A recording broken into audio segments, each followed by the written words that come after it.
So WWE 2K25 is 20% off on every platform. And that's not just the standard edition, it's the standard, the Deadman, and Bloodline edition. And on Steam, it goes until May 1st. On Xbox, it's 11 more days from the making of this video. And on the PlayStation, it goes until the 23rd. So if you want it on PlayStation, you better be quick. And then again, that's all modes, 20% off. Great deal, in my opinion, it's a steal. So is it worth it? Is it worth it to buy it on sale right now? Is it time to buy in, or should you wait a little longer?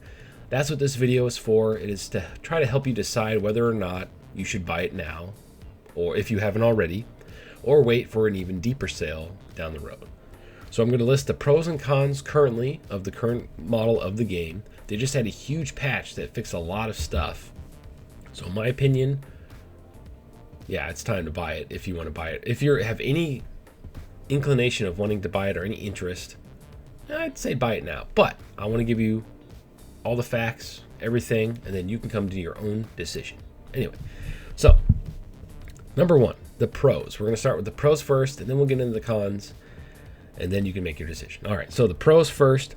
Biggest roster ever. Sure, some are missing like Brock and Goldberg, but they have so many wrestlers to choose from. I challenge you not to find at least one wrestler you love in the game. My two favorites are in it, Ultimate Warrior and Macho Man, so I'm set, but I understand if your favorite wrestler's not in it. There are community creations, and there's a lot of talented creators out there, but yeah, huge roster, over 300 wrestlers, and we don't even have the DLC yet. So as far as roster is concerned, it's awesome. Number two, Create a Wrestler has insane amounts of customization options. It's the best it's been since 2K14, in my opinion. Created Wrestlers look better than ever on the current gen hardware, so PS5 and Xbox Series X. So, and this includes create a championship, create an arena, create an entrance, everything. Across the board, it's the best it's ever looked. It doesn't have a lot of the fuzziness with the different materials on the clothing. If you do a bunch of different materials, like in the older games, the last couple of years, it would be all like fuzzy and artifact and stuff. Nope, not this year. Maybe it could be my TV too, making it look better. But yeah, this year it looks great. Tons of options, like tons of options. If you love creating content and don't even care about playing a wrestling game, this is the game for you. Totally worth it if you just like making characters. Number three, My Rise story mode is the best it's been in a long time. Both the story and matches were damn near perfect, and having New Game Plus makes it much better for multiple playthroughs. Starting from scratch every time really sucked in the last couple of years. So My Rise, it's short and sweet. I think it only took me about 10-12 hours to complete, and I played it on live stream, so if you're curious, go check it out. I think it's only like 3 or 4 live streams of like 2 hours each. I had a blast with it, and it was really fun because the storytelling, the voice acting, the ability to pick different branches to go through the story, it gives you multiple playthroughs, and the fact that it has New Game Plus, I'll actually play it through. Now, the making of this video, I've only played through it once because I took a break from the game. I do plan on playing through it, probably to get everything eventually.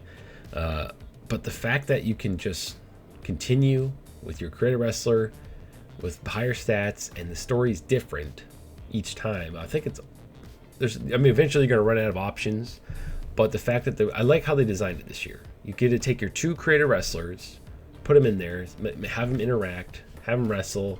It's super fun. I love it. I hope they keep doing this type of storytelling or this type of function every single year, because the last couple of games, you had to break it up into 2 separate male and female, and they were both extremely long, and I don't know, this just wraps it up in a nice, and puts a little nice bow on it. I think it's perfect this way, so I hope they keep it this way, just like in 2K20, even though Trey and Hothead Red were terribly written. All right, number 4, intergender matches. This makes the roster finally feel complete. No more splits the game in half, just like every single fighting game out there. Now, I've been gushing about this since they announced this in, the build up to the release of the game. If you like making like fantasy bookings, like basically comic characters, video game characters, characters from TV shows, this opens the floodgates for those type of matches. Like, let's say you have a wrestling channel and you like making like your own wrestling show, but you like using movie characters. Like, you can have Jason Voorhees fight Wonder Woman. You could do that now. You can have any fantasy match you want. That's why that is so cool. I don't care about seeing Rhea Ripley beat up Don Mysterio. I like seeing, like I said, Wonder Woman beat up, let's say, Batman, or Wonder Woman beat up Iron Man or something. Stuff like that. That is what that is for, in my opinion. And if you don't like it in the realm of wrestling, there's a little toggle and you can turn it off. So it's not a big deal. So everybody's happy, everybody wins. And the fact that the roster is no longer split in half, or the game itself is split in half, I feel like down the road that'll help with coding and speed up the process of making each game. Because otherwise you have to sit there and lock out this half can fight this half, and that had to be a programming nightmare. You're essentially creating two games at that point. So anyway, it's really cool seeing that, and the fact that they can go for belts, like both male and female characters can go for the tag belts if you set it to that. Because back in the old games, the women could never go for the tag belts. You can have intergender matches, but they can never go for the tag belts, if my memory serves me well. So the fact that you can create an entire, they call it hybrid in the game, a hybrid division where both the men and women can go for either a singles title or the tag belts, I think that's really cool. And I've been having a blast with it. So anyway, intergender matches finally make a return, and they didn't half-ass it. It's across the board, every mode. Freaking awesome. In fact, my Rise is built around it, which is really cool. All right, number 5, third-person camera for matches. This makes the matches feel fresh, gives you a cool camera shots, and allows you to never miss the action. And also, looking at the arena is fun. I've been punched in the face going, ooh, look at the arena, because I was moving the camera around. So I've almost lost a couple matches, but I've played it enough now to where I'm used to the third-person camera, and the game it feels like a new revolutionary option. Now, it seems like on the surface, like, that's it. It's just you can move the camera around. Ooh, big whoop.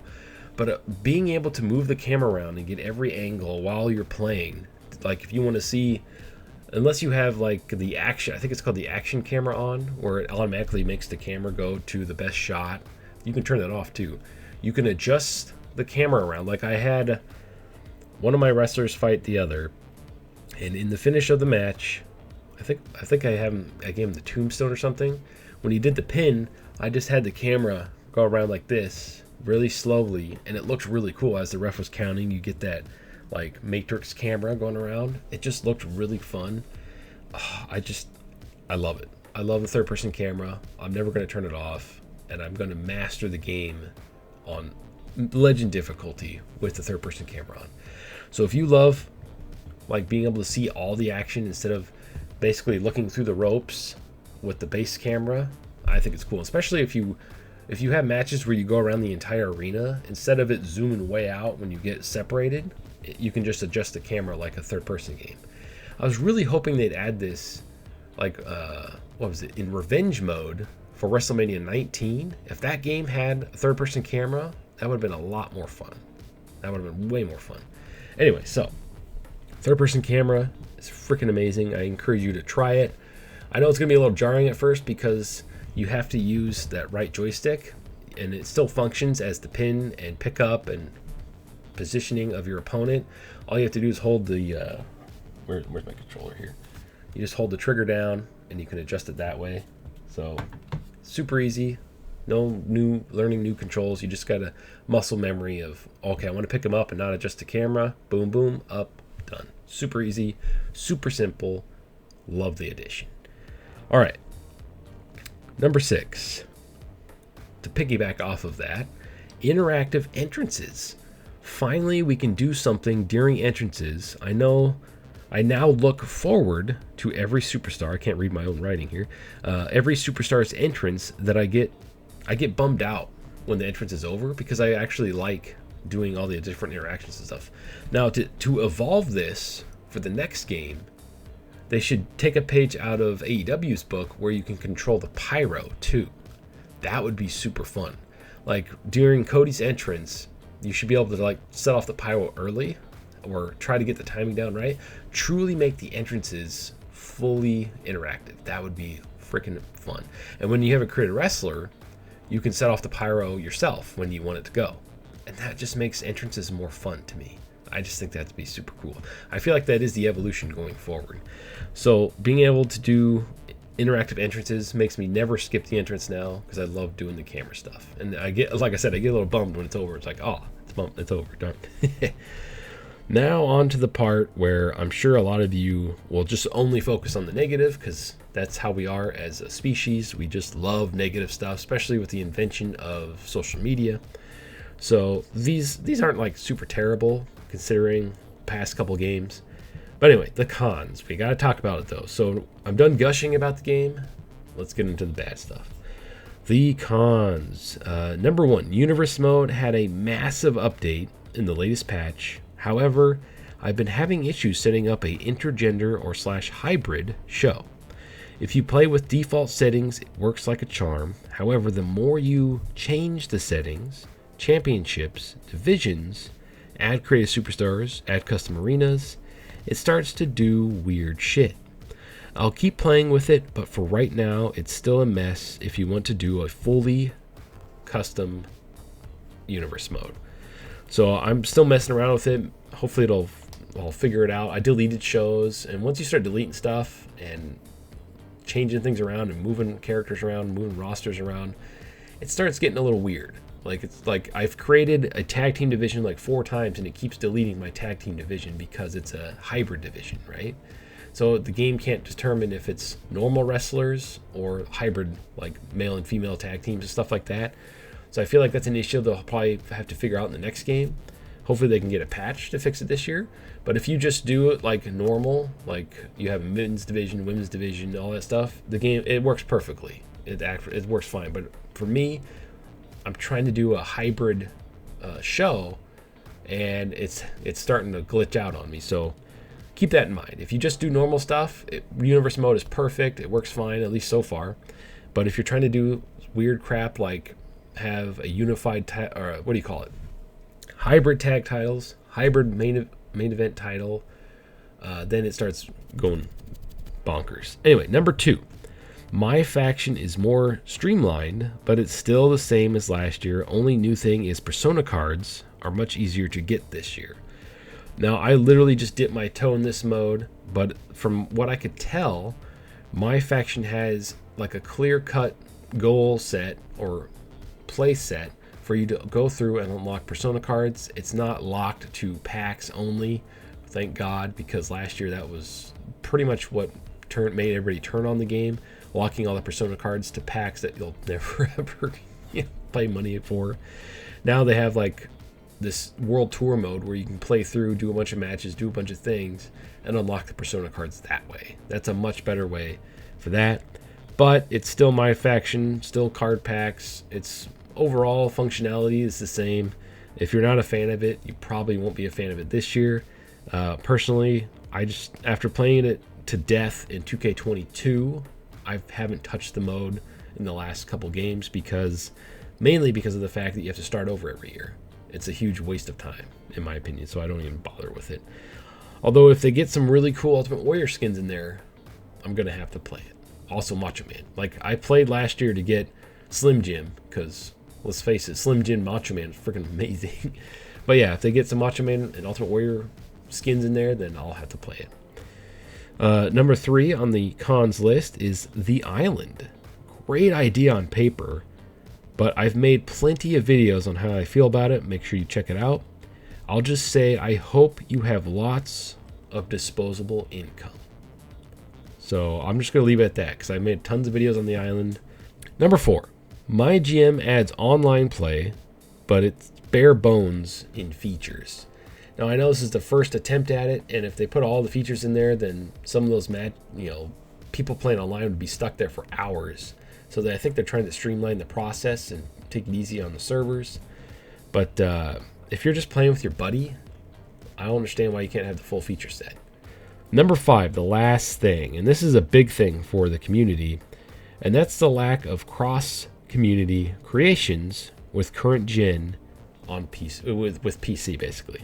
So you can't get creations, modded creations from the PC crowd because 2K has blocked that this year. Personally, I think that's fine because a lot of that brought glitches to the game and broke the game. A lot of issues people were having in the game were from downloaded mods essentially in their games, and then they blame 2K for it. It's like, well, no, you're downloading mods that weren't designed to run in the game.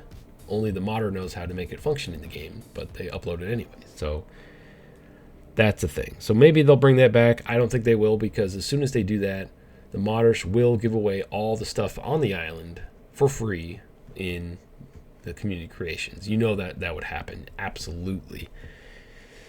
So, is WWE 2K25 worth 20% off? That's up to how you play it, essentially.